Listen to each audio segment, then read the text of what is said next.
হরে কৃষ্ণ ভক্ত সজ্জন, দেখুন বিশাল বড় কেক ব্যাস পূজায় বানানো হয়েছে। হরে কৃষ্ণ ভক্ত সজ্জন, আজকে আপনাদেরকে নিয়ে এসেছি জগন্নাথ মন্দিরে। আমার সাথে থাকুন, আপনাদেরকে সবাইকে জগন্নাথ মন্দির দেখাবো। আর গুরুদেবের ব্যাস পূজা উপলক্ষে মন্দিরে আসা, আপনাদেরকে গুরুদেবকে দেখাবো কিভাবে অভিষেক করাতে হয়, ভক্তরা কিভাবে অভিষেক করায় ভগবানের প্রতিনিধিকে। আপনার গুরুদেব হলো ভগবানের প্রতিনিধি, গুরুদেবের মাধ্যমে আমরা ভগবানকে লাভ করতে পারি। এই কারণে ভগবানের মতনই আপনার গুরুদেবকেও ভগবানের মতনই আপনার সেবা পূজা করতে হয়। গুরুদেব ভগবান নয়, কিন্তু ভগবানের মতন, এই কারণে ভগবানের মতনই তাকে সম্মান করতে হয়। হরিবল ভক্ত সজ্জন, আপনারা সবাই দর্শন করতে পারতেছেন।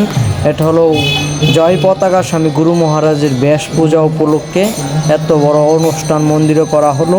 বিশাল বড় একটি কেক বানানো হয়েছে, আপনাদেরকে কেকও দেখাবো। আগে ভগবানের প্রতিনিধি, ভগবানের প্রিয়জন জয় পতাকা স্বামী গুরু মহারাজের অভিষেক আগে দেখুন, তারপর আপনারা দেখতে পারবেন।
গুরু মহারাজের অভিষেক শেষ, এবার হলো প্রসাদ পাওয়া হবে।